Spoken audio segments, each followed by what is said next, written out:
Well, thanks for joining me for the next 30 minutes or so. In just a moment, we're going to jump right back where we've been for the past month or so into the letter to the Philippian church written by the Apostle Paul. But before we do that, hopefully you've been jumping on our website, taking advantage of some of the resources that we have made available to you free of charge, whether that's Right Now Media or whether that's sort of instructions of how to download the YouVersion Bible app. You can click the donate button as well, or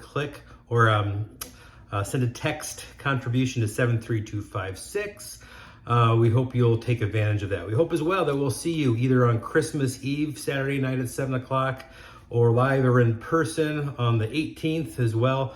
We're going to have something special for the kids on the 25th. We're going to do our normal service on the 25th on Sunday. But if you have children, a great opportunity to bring your kids and to give them sort of a front row reminder of what Christmas is all about. We're going to be having a bit of a birthday celebration for Jesus in the studio directly across from our worship center. And so you are invited to go be with your children. And if not, you can always just stick with us like you normally do as well. So we hope that we'll see you in one way or the other. If not, you can always find our teaching here on our YouTube channel or through Facebook or however that you get there. Well, we're going to jump right in to a passage of scripture that we left off on last week. We've been walking through this such an important letter, really a thank you letter for the Philippian church as Paul, he's sitting in prison. He is contemplating his life. Is it going to be the end of his life? And he's okay with that. Is it going to be something that God says, I'm not done with you yet? Paul is okay with that as well. He's not throwing himself a pity party. He is looking at his past and seeing all these ways that God used the things that happened to him to advance the gospel. He's looking at his present and his chains. He's chained to a Roman guard. He's saying, because of that, people in Caesar's household have come to have a knowledge of who Jesus is. And so the same perspective that he has his past and the present, God is going to use this. He has that same perspective on the future. And so we looked at some of these passages of scripture, some of these verses last week.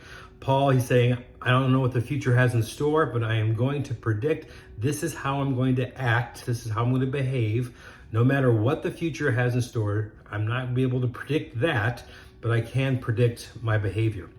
Now, the following verses, and we're just going to go through a few of them actually here today.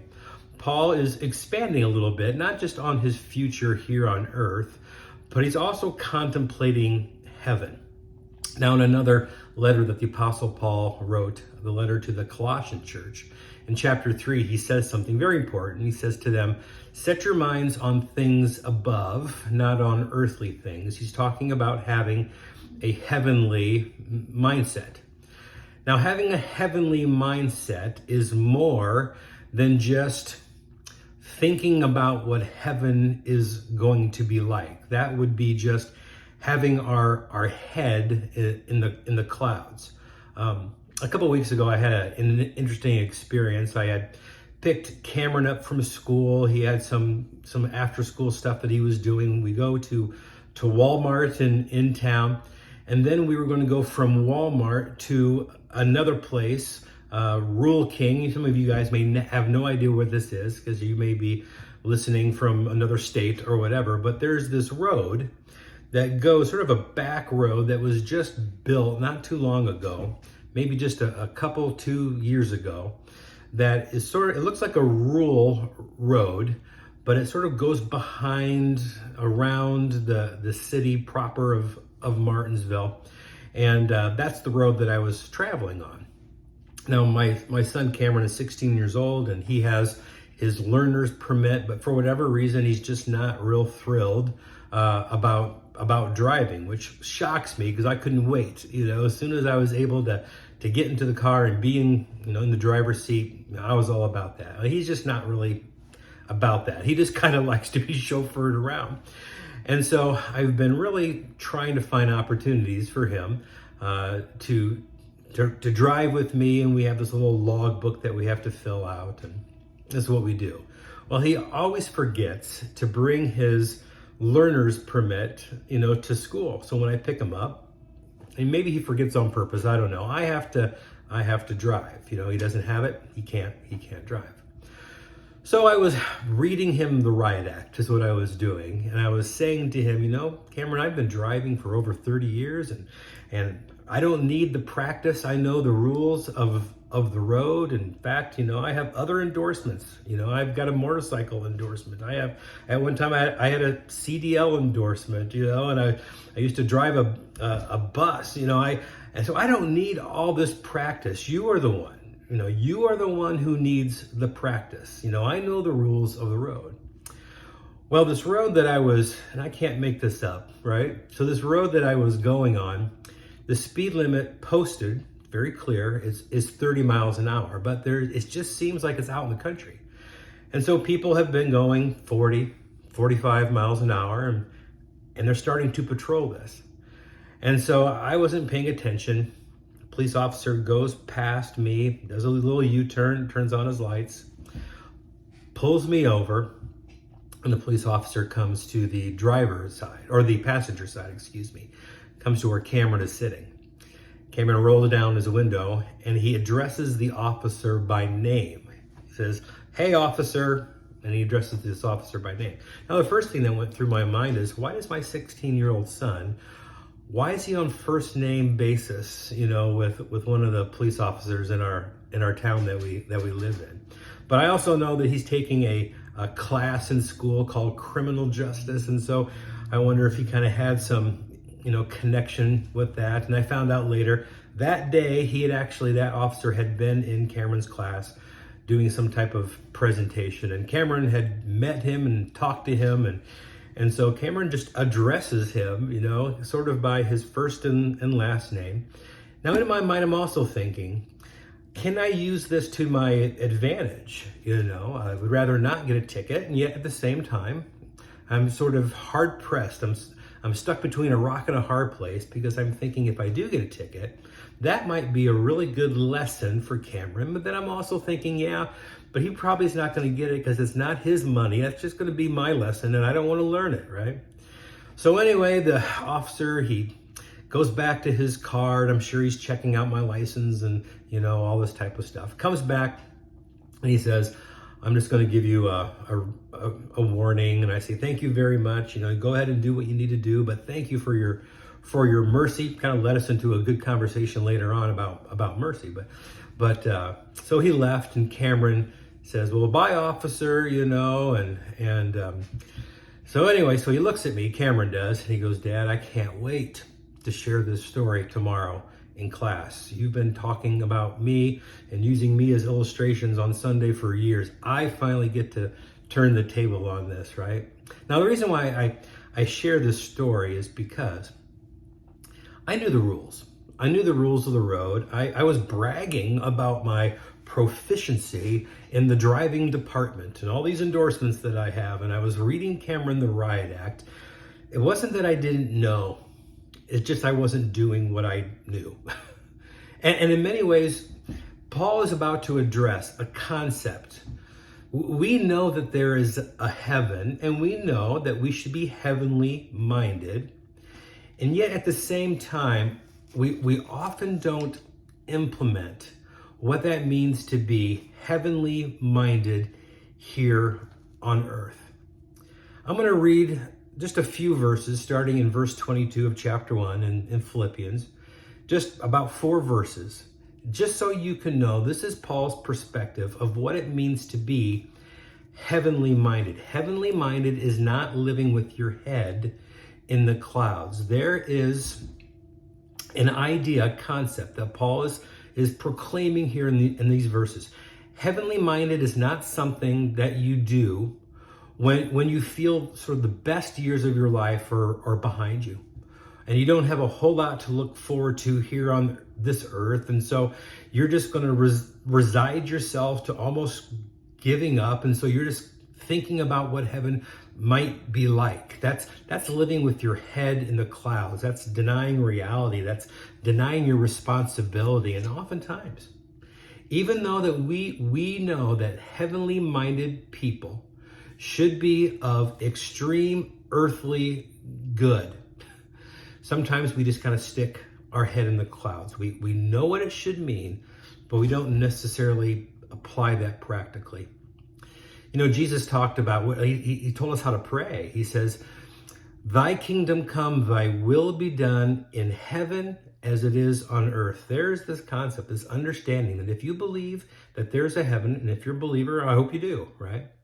That if you believe that there is a heaven, a healthy, proper mindset of this, you will become extremely productive here on this earth.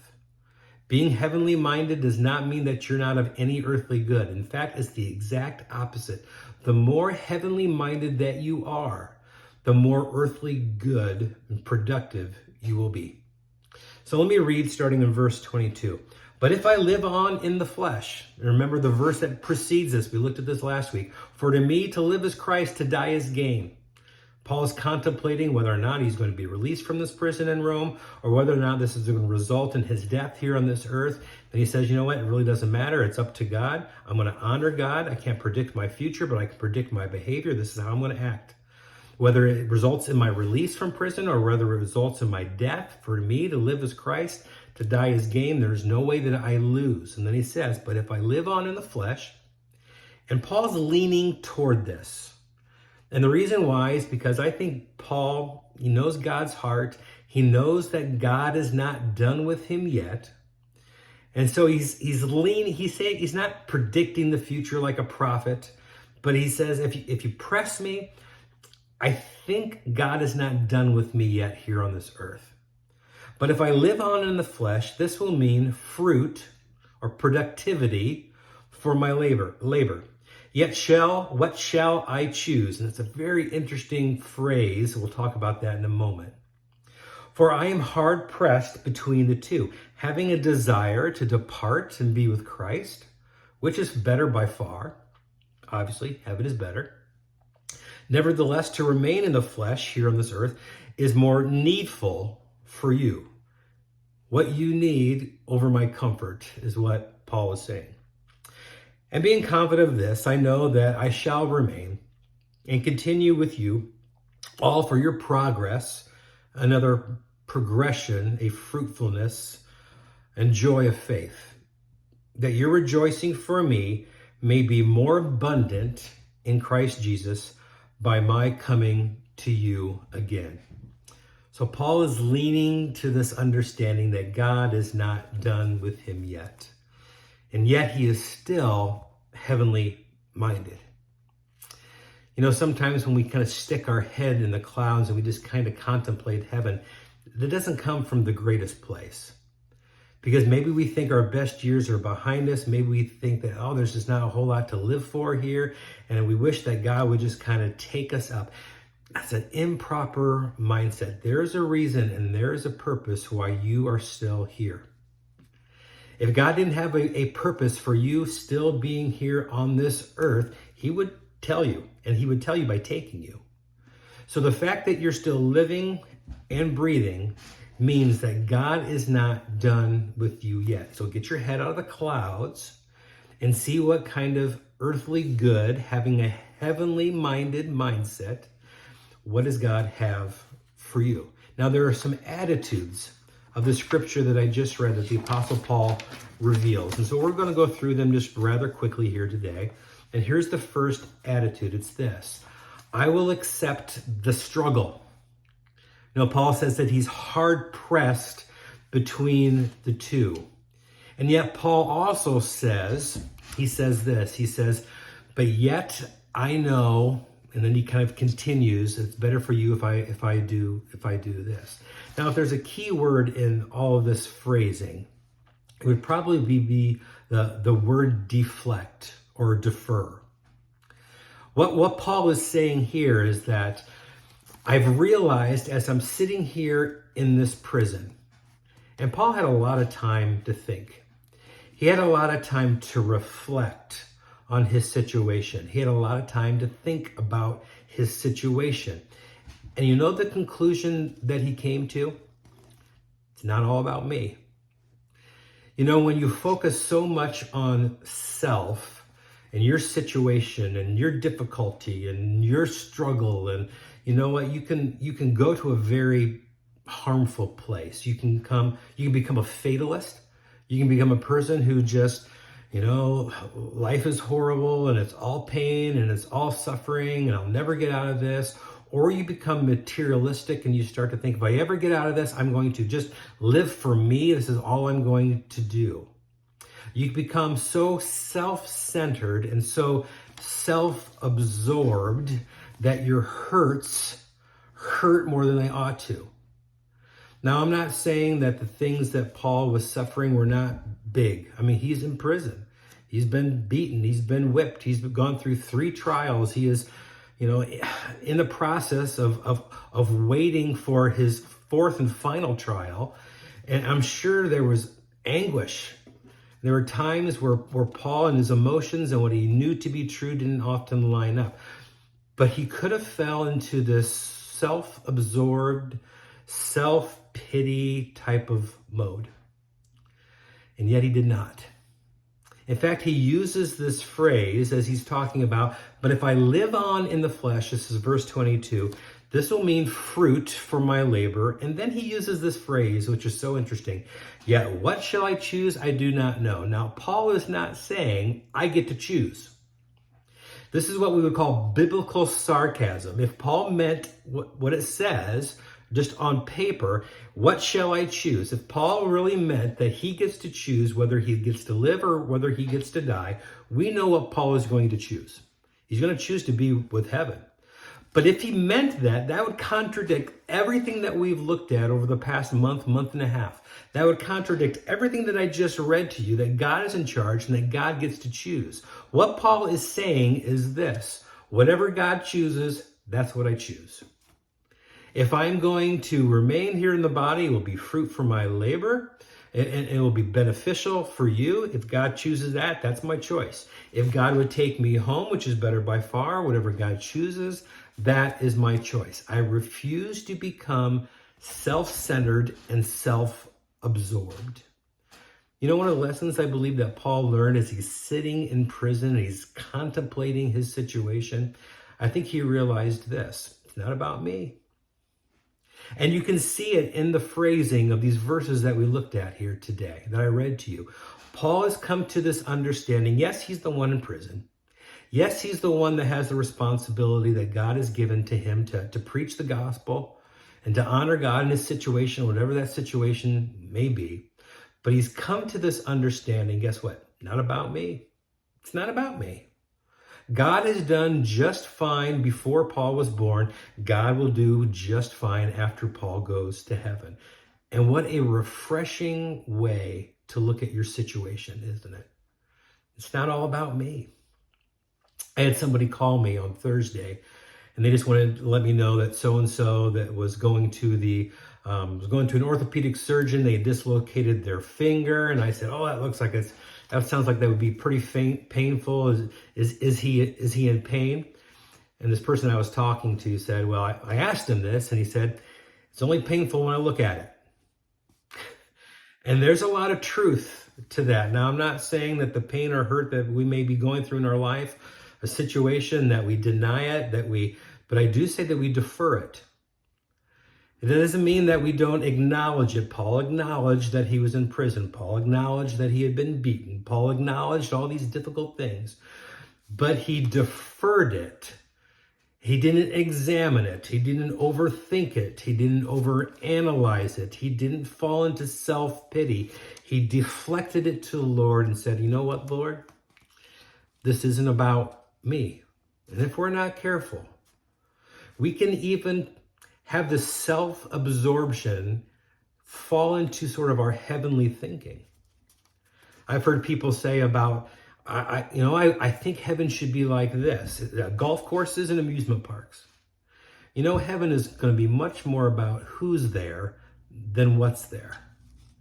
You are not going to care what you do in heaven because of who is there. You're not going to carry on some of your selfish ambitions while you're here on earth, whether you even realize they're selfish or not. You will not carry those into heaven because you will be non-selfish.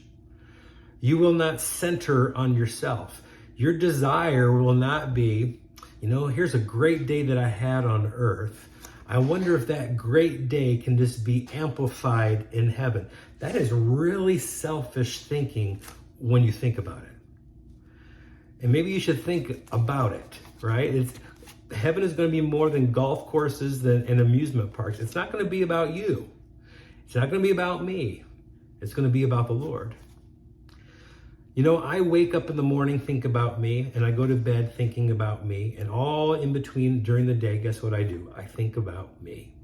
I think about what I want to do when I get up. I want coffee, or I want breakfast, or I think about what I'm going to do. I think about what other people do and how that's going to impact or reflect on me. I like me, a whole lot of me. I like myself because I think about myself all the time. Even people with low self-esteem, it's still the focus on self. And people with high or pride issues, it's still a focus on self. What would our life be like if we took the thought of just thinking about ourselves all of the time out of the equation? That is what heaven's going to be like. Because the world does not revolve around us. We think it does. But in heaven, we will know that the world or the universe revolves around the Lord, the one who made the universe. And so if we have that attitude as we're walking through this life, yes, I have a responsibility, but it's not all about me. This isn't about me. When we have that, we will actually produce better here on earth. People will not be able to hurt our feelings. You will not get your feelings hurt if you take self out of it. The reason why you get your feelings hurt and the reason why I get my feelings hurt is because we're thinking about ourselves. If we're not thinking about ourselves and somebody does something harmful to us or says something harmful to us, we will think, what is that person going through, right? We'll think about them, what caused them to do that. We won't take that personally, but one of the reasons why we get our feelings hurt is because we're thinking way too much and way too long, and we have way too much time to think about ourselves. And so Paul is not sitting there in prison feeling sorry for himself. He's not sulking. He doesn't have his feelings hurt. He's not in this complaining mode or fatalistic mode, or if I get out, I'm just going to live for me. That's not what he's saying. He's saying, it's not about me. Whether I am in heaven with the Lord or whether or not I continue on, this is about the Lord. This is about the Lord's work. He's going to be praised. I'm just going to do my part. And so he's going to accept this struggle. He realizes that he's still in this flesh, and yet I'm going to keep my eyes off of me and on the Lord. Here's the second attitude that we see. Paul says to himself, I will pursue the prize. And the key word here, I think, would be desire. Paul says, for I am hard pressed between the two. I have a desire to depart and be with Christ, which is far better. Nevertheless, to remain in the flesh is more needful for you. Now, what Paul is not saying this. I'd rather go to heaven, but if I have to stay here, I guess I'll do it. That would be a reluctant spirit. That would be doing the Lord's will reluctantly. And you're not going to win anybody over with that attitude. There was a prophet in the Old Testament called the reluctant prophet, Jonah. He was called to go to a city and preach a very simple message: turn or burn, get right with God, or he's going to kill you. But he didn't want to go because they were his enemies. So he was reluctant. And so what did Jonah do? If you're familiar with the story of Jonah, Jonah runs. He's running from the Lord. And whenever you run from the Lord, you're running to something else. And most of the time, what you run to doesn't love you and it's going to harm you. And that was exactly the case. When you run from the Lord's calling, or you run from the Lord's love because you see it as controlling, as Jonah did, you're going to run to things that are harmful and destructive. And so Jonah is running, and God will let you run. and he finds himself surrounded by people that don't love him. And when a storm starts to brew, because that's what happens when you run from the Lord, you start to make a mess of things and you enter into stormy situations and storm seasons in your life, and that's what happens. So Jonah is experiencing the storm, and God had his hand in that. And the people that he had ran to decided it would be best for them to throw Jonah overboard. Jonah spends some time and time out. We know this, a little fish food for a few days. He gets his heart right for a little bit. And pain and punishment will do that. So he's had some time to reflect, and he's getting his heart right. And God did change his desire, and he goes to Nineveh. And now as he's out of that punishment, he delivers this message, and you can see it. He's reluctant again. He delivers the message, and the people of Nineveh, they accept it because there was a lot of stuff that was going on behind the scenes that God was preparing their heart. And we kind of end the book of Jonah in a very sad manner. Jonah's sulking. He's reluctant once again. Paul is not reluctant. Paul is not the reluctant preacher. Jonah was the reluctant prophet. Paul is not the reluctant preacher. He's not saying to the Lord with an attitude, I'd rather be in heaven. But if you want me to stick here, I guess I'll do it, and I'm going to do it with a great attitude. He's not saying that. He's saying something, you know what? My desire will follow your desire. Obviously, my desire is to be in heaven. There's nothing that holds us here on earth. That's ridiculous, right? We know that the best day here on earth doesn't even compare to the worst day in heaven. And there's no comparison. There's nothing that we need to hold on to this earth. I had one person say to me one time when I was younger, I can understand you're young, and this was many years ago, that you have your entire life, that you might not want to go to heaven yet because there's still things you want to do. And I was thinking to myself, I think I was 10 at that time, and I thought, no, there's nothing that I really want to do here. There's nothing that I want to see. In fact, if I hold on to that kind of stuff, that's a wrong attitude. If God wants to take me home, take me home. Doesn't matter if I'm 10 or 80, take me home. But Paul is also not saying that if you don't take me home, I'm just going to reluctantly do with the wrong heart and the wrong spirit. You know the word that is used by the Apostle Paul to saying this, I desire to depart to be with Christ. This word to depart is such an interesting word. It means I will not depart until the job is done. The accomplishment of the job will allow me to depart.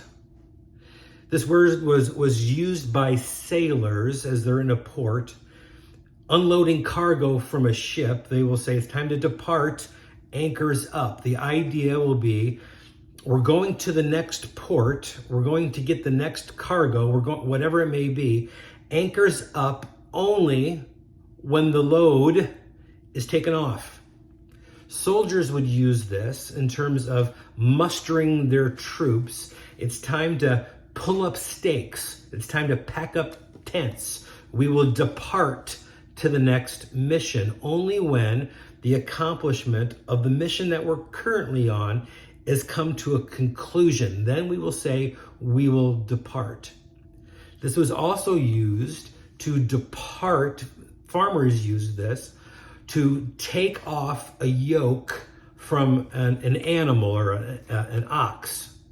The idea we will depart the yoke after the work day is done. After the work is done, the reward is the taking off of the yoke, the pulling up of the stakes or the packing of the tents or the pulling up of the anchors. Until that is done, we will not pull up the stakes. We will not take off the yoke. And it will give us passion and productivity to do our mission, to go to the next port, to unload those packages, to plow the field for the harvest or whatever it may be. We will do that with passion and strength and completely and with integrity, and we will do it well because that allows us to then depart. Isn't that a great way of looking at it? That whatever God has for you, until it's time to depart, it will create a more passionate response by whatever God has you to do. Well, here's our third attitude. As I see my little clock that I have here, our time is running short. The third attitude is this: I will pay it forward. You know, we are joy distributors, and this is what Paul is saying. And being confident in this, I will remain in the flesh. I know that I shall remain and continue with you for all your progress and joy of the faith, that your rejoicing for me may be more abundant, or another word will be more fruitful. And this is the second time Paul would use this word fruit. It'll mean more fruit for my labor in Jesus Christ by my coming to you again. Paul is saying this: I will be more fruitful. You know, the word fruitful, this is kind of a church word in many ways. You know, we talk about, the fruit of the Spirit. And so the fruit of the Spirit means character. The Holy Spirit will develop character in with you. There's always also fruit for your labor. That's good works. There's fruit, multiplying fruit in terms of winning souls for Jesus. There's the fruit, the first fruits of the harvest, the idea of giving unto the Lord for his work. We are to bring also a fruitfulness into our praise. Now, there are 5 things that I shared there. I don't know if you were counting them. But only the last thing, bringing a fruitful praise unto the Lord, will exist in heaven. All those other things that I've talked about, your character, you won't develop character in heaven. You will be fully fruity, right? You won't be able to win souls for the Lord in heaven, because that's the reason why they're there. There will be no need to give to the ministry. So what Paul is saying here is that my fruit will end when my life on this earth comes to an end. He is saying this: I will not have the opportunity in heaven to do what I'm doing now here on earth. I will have the opportunity to do other things, right? The Lord will, he has got a plan for me up in heaven. He's got a purpose. He's got a work. He definitely does. And we know that because when we look at Genesis, there was work before the fall, and there's going to be meaningful work for us to do. But our fruitfulness ends when this life ends, when our life ends. And so there is something that we get to do now that we don't get to do in heaven. And Paul is looking at this, and he's saying, until that is done, I'm going to be a distributor of joy, because I won't get the opportunity to do that in heaven in the way that I'm doing it here on this earth. The Lord is not done with you yet. And being heavenly minded is not having our head in the clouds, but it's being productive for God's good work as long as we have breath in our lungs. It may be different at age 20 than it is at age 80. It may look different, but that heavenly mindset should still be the same. Will the Lord bless you, and the Lord keep you, and may his face shine upon you and give you strength until we meet again. God bless.